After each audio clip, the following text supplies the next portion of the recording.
Hello and welcome piano enthusiasts. In this video I'm going to refinish and repair the soundboard on this Charles Walter Studio upright from the early 90s.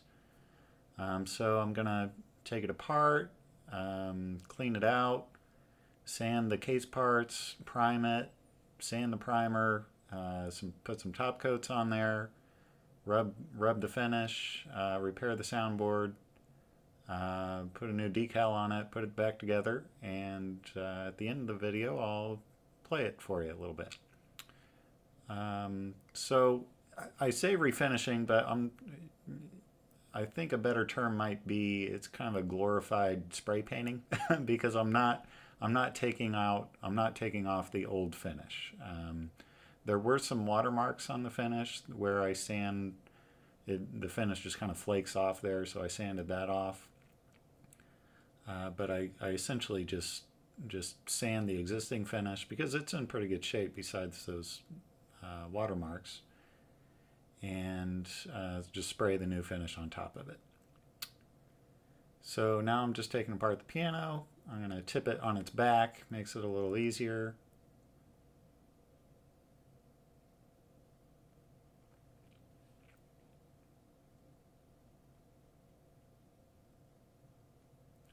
I'm going to take the key bed off.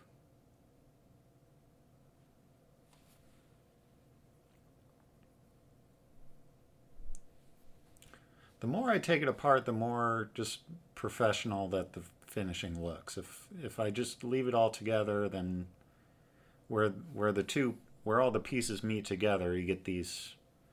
I don't know. It just doesn't look as clean if you don't take it all the way apart. So, taking off the legs, I took off the bottom, and now I'm going to mask up the inside of the piano.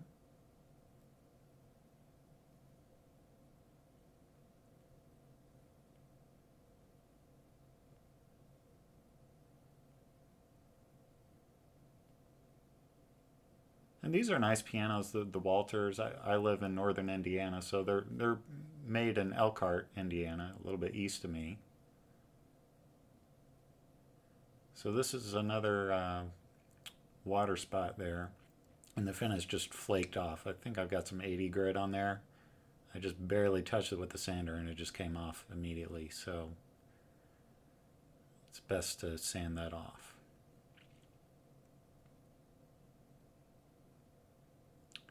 And I'll go with some 150 next, and then some 220. And the primer says to sand to 220, so I'll do that. There were a lot of stickers on this piano. If you're a piano tuner, save me some trouble and forego the stickers, please.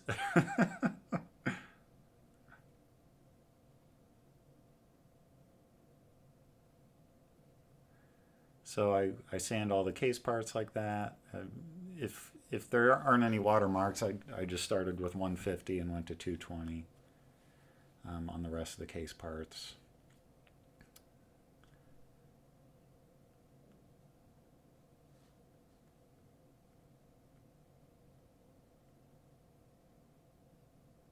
These are the legs of the bench.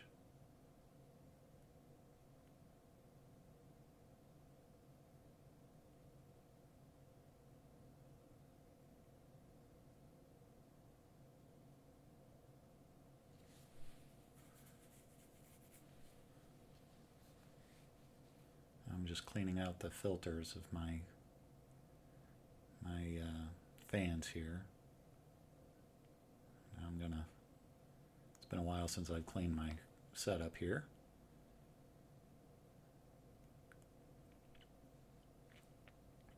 And I will hang. I've got these coat hanger racks. I'll hang the parts that have two sides to them for the primer coats.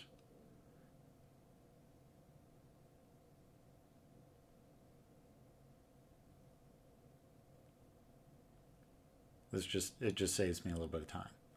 And what I'm using here for a primer coat is a Sherwin-Williams. I think it's called Kimvar Plus.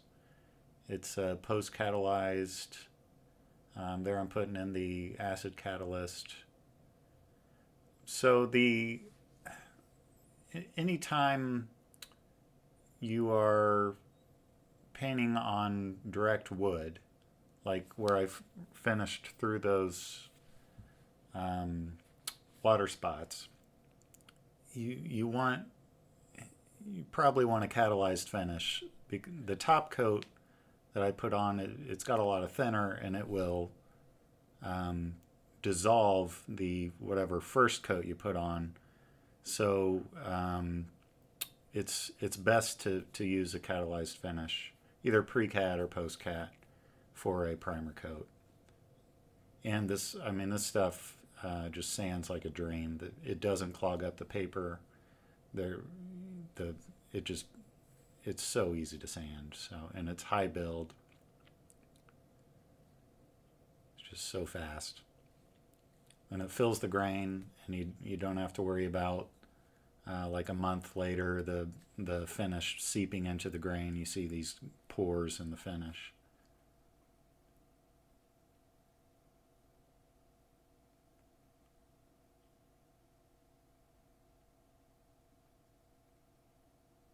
And I decided to go with black instead of oak just because it's it is more desirable in this part of the world. This piano is for resale, so not many people looking for an oak piano. The black ones, they don't last more than a week on the sales floor at the piano stores. Oak ones, they just kind of sit around, and you can't. The dealers can't get as high a price for them. So here I'm sanding I think I just showed you in the video putting one coat of the primer on. I actually put like 3 or 4 coats on. Yeah, here I'll show you where that grain, where I sanded through where the water spot was. So you can see a little bit of the grain, then I sand it off and it's gone completely. If I were to do that in regular nitrocellulose lacquer, I would have to put 15 coats on it because it's oak. If it was maple, I might have to put 7 coats on it. But and then I would sand it off and it would look good. And then when I sprayed more top coat on it, it would seep down into the pores again, because the thinner in the top coat kind of melts the first coats you put on again. So this is the advantage of the post-catalyzed finish.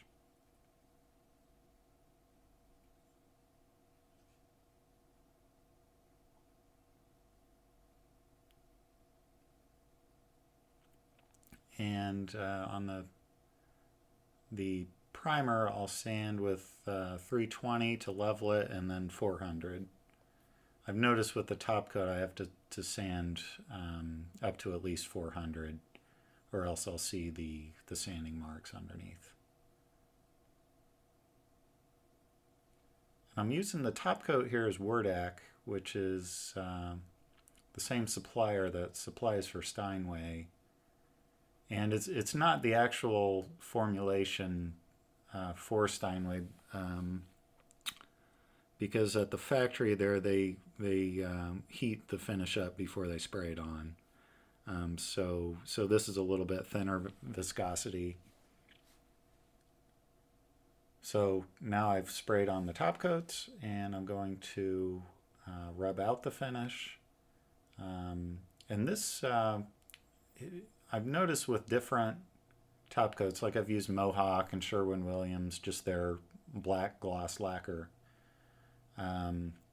With the Wordak, it's I don't know, it's a shinier black even after it's rubbed. So I'm able to rub it out with the coarser red Scotch-Brite pad here.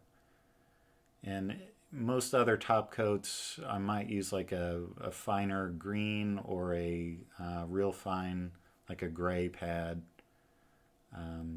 or steel wool. I used to use steel wool, but I don't know, this is just cleaner and it's easier. Now I used to do this all by hand, but I got this nifty machine here not too long ago. It makes it a lot faster. And it makes my lines a little bit straighter. So it gives it that piano finish look. I didn't sand out the orange peel. So when I hung the pieces for the primer coat, that was just for the primer coat. And then for the top coats, I laid them down flat. And that helps the finish lay out flatter. So I don't get as much orange peel. So if this were a factory finish, or if I were doing this for a customer, I would take some like 800 or 1000 grit and sand out the orange peel. I'd probably put on 3 or 4 more coats of the top coat than I did. I think I put on 4 coats of the top coat. Okay, so now I'm going to, there's this crack in the soundboard. I don't know if you can see it there.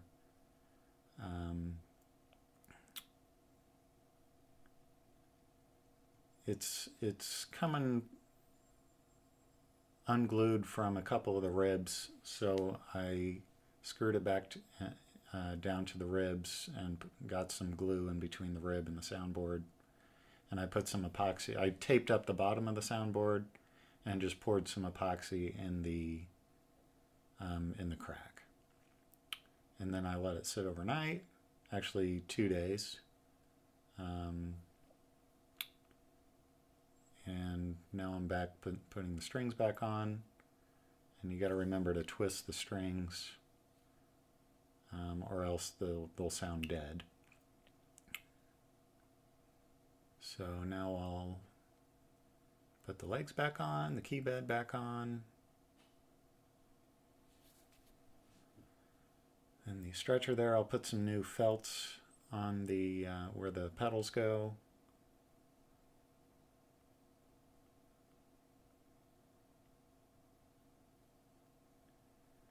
And shine up the brass on these pedals and clear coat those.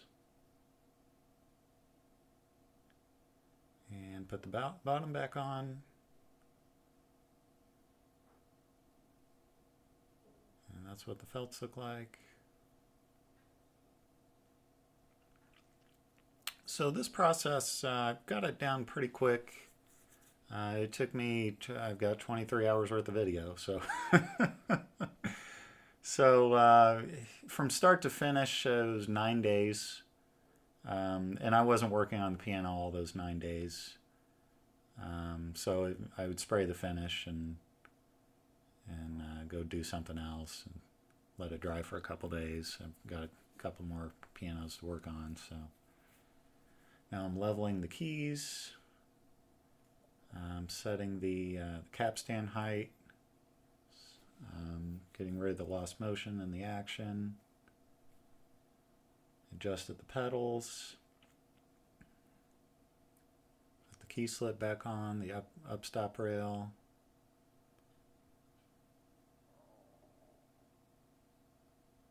put the lid back on,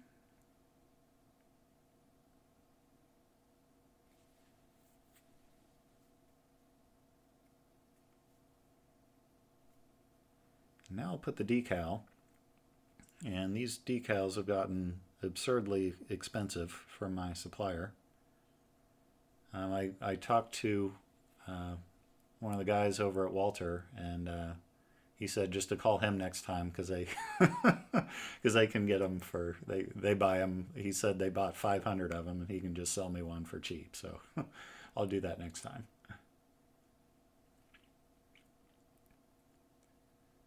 And now I'm going to tune the piano.